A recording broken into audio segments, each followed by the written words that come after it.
안녕하세요. 예수전도단 파주베이스가 줌으로 진행하는 성경연구학교입니다. 그동안 14시즌을 진행해 왔고, 이제 15시즌 특별한 기획을 했습니다. 이름하여 네 개의 렌즈로 만나는 예수, 바울이 정의한 복음입니다. 먼저 간단한 질문부터 하고 시작해 볼까요? 왜 예수님의 전기를 적은 복음서가 네 권이나 될까? 신약 성경을 펼치면 우리는 가장 먼저 예수 그리스도의 생애를 다룬 네 개의 이야기, 곧 마태, 마가, 누가, 요한복음을 만나게 됩니다. 문득 이런 의문이 들지 않으십니까? 하나님께서 차라리 예수님의 일생을 완전하게 정리한 단 하나의 표준 자서전을 주셨다면 어땠을까? 왜 비슷한 사건들을 조금씩 다른 각도로 네 번이나 반복해서 기록하게 하셨을까?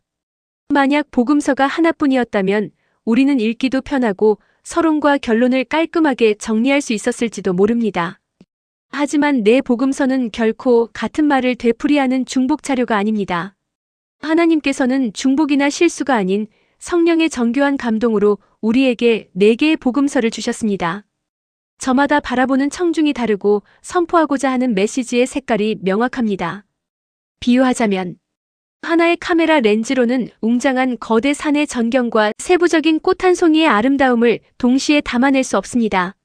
하나님께서는 마태, 마가, 누가, 요한이라는 네 개의 서로 다른 렌즈를 통해 예수 그리스도라는 무한한 은혜의 산을 우리에게 입체적이고 다채롭게 보여주길 원하셨습니다. 먼저 우리는 복음서를 예수님의 생애를 기준으로 320개의 사건으로 분류한 다음 서원부터 광야 시험 사건까지, 제자로 부르심부터 갈릴리 초기 사건까지, 갈릴리 후기 사역들, 예루살렘 가는 길에서의 사역, 누가 비유와 요한 사건 중심으로 예루살렘에서 죽음, 부활로 재구성하여 각 사건들이 각 복음서에서 어떻게 묘사되고 있는지를 사용하는 단어와 전후 문맥, 그리고 구조를 분석했습니다. 이를 통해 우리는 다양한 차이를 알 수 있습니다. 예를 들면 마태는 유대인들을 향해 붓을 들었습니다. 그래서 아브라함과 다윗의 족보로 시작하며 예수님이 구약 성경이 그토록 기다리던 정통성 있는 메시아이자 왕이심을 강조합니다. 마가는 족보나 긴 설교를 생략하고 즉시 현장에 뛰어드시는 예수님의 역동적인 행동에 집중합니다. 핍박받는 로마 성도들에게 인류를 위해 섬기고 고난받는 종의 모습을 보여줍니다. 의사였던 누가는 역사적 사실을 세밀히 조사했습니다. 아담까지 올라가는 족보를 보여주며 가난한 자, 여성, 이방인 등 소외된 이들을 따뜻하게 품으시는 완벽한 인간이자 온 세상의 구주를 조명합니다. 잃어버린 자를 찾으러 오신 하나님을 보여주십니다. 요한은 시공간을 넘어 창세 이전의 영원으로 올라갑니다. 예수님은 단순한 역사적 인물을 넘어 태초부터 하나님과 함께 계셨고 세상을 창조하신 하나님 그분 자체이심을 선포합니다. 우리가 잘 아는 오병이어 기적이나 십자가 사건도 내 복음서를 대조하며 읽을 때 비로소 그 깊이가 드러납니다. 예를 들면 십자가에서 예수님이 하신 말씀을 보면 마태와 마가는 속죄의 극심한 고통과 무게를 담아 나의 하나님, 어찌하여 나를 버리셨나이까라며 영적 단절의 절규를 기록했습니다. 누가는 고통 중에도 저들을 용서하시고 아버지 내 영혼을 아버지 손에 부탁하나이다라며 하나님을 신뢰하시는 인자한 구원자의 모습을 담았습니다. 요한은 온 인류의 구속 사역을 완성하신 승리자로서 다 이루었다고 선언하시는 하나님으로서의 권위를 기록했습니다. 어느 하나가 맞고 틀린 것이 아닙니다. 이 네 가지 시선이 합쳐질 때 비로소 우리는 십자가의 고통과 용서, 그리고 완벽한 승리가 어우러진 십자가, 은혜의 입체적 진수를 맛보게 됩니다. 네 복음서에 공통으로 나오는 유일한 기적, 오병이어는 각 복음서가 어떤 말을 하고 싶은 것일까요? 단순히 빵 5개, 물고기 2마리로 5천 명을 먹였다 정도? 그러면 우리 같으면 와 할 수도 있지만 유대 입장에서는 에게 겨우 한 끼? 모세는 한 끼가 아니라 40년 동안 먹였어요. 5천 명이 아니라 60만 명을 먹였어요. 애들까지 보태면 200만 명이에요. 이렇게 말할 수 있습니다. 누가만 이방인이고 마태, 마가, 요한은 유대인입니다. 이걸 잘 알고 있습니다. 그렇다면 오병이어는 예수님이 오병이어의 기적을 이룬 분이다. 그 정도의 이야기를 하고 싶었을까? 아니요, 그 이상의 메시지가 있었을 거예요. 그러면 그것을 어떻게 찾을까? 물론 뭐 저자에게 직접 물어보지 않는 한 우리가 완전히 정확히 알 수는 없지만, 그러나 구조와 문맥을 꼼꼼히 훑어가면서 내 책을 비교하면은 확연히 다른 용도로 사용하고 있음을 알 수 있습니다. 나는컨대 하나의 복음서만 읽는 것은 입체도형을 한쪽 면에서만 바라보는 것과 같습니다.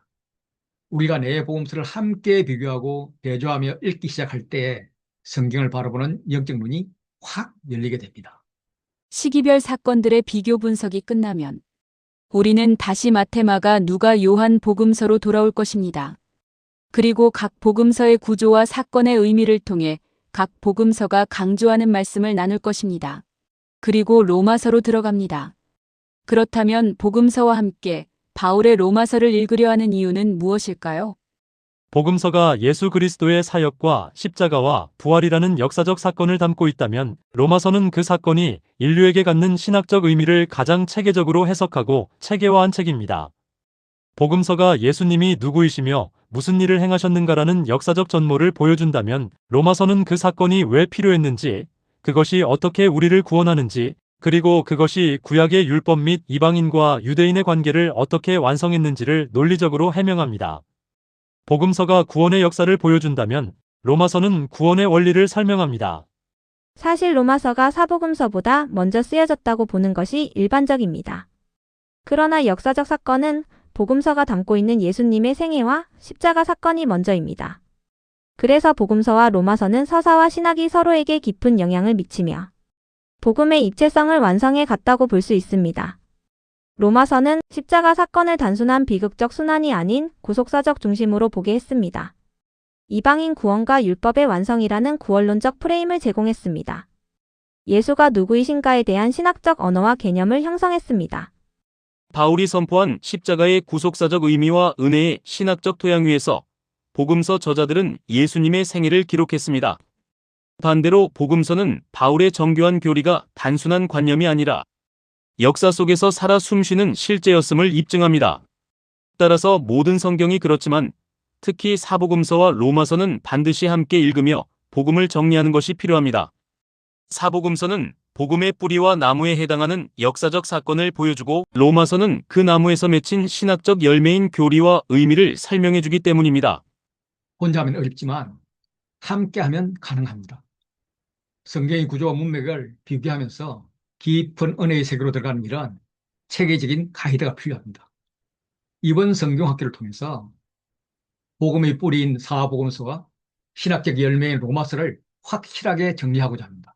성경을 바라보는 영적 눈이 완전히 열리는 신앙의 전환점이 될 것입니다. 사복음서와 로마서로 완성하는 복음 맥잡기. 이 복음의 위대한 발판을 세우는 여정에 여러분을 기쁜 마음으로 초대합니다. 아래 설명에 등록 링크 있습니다. 오십시오. 사랑하고 축복합니다.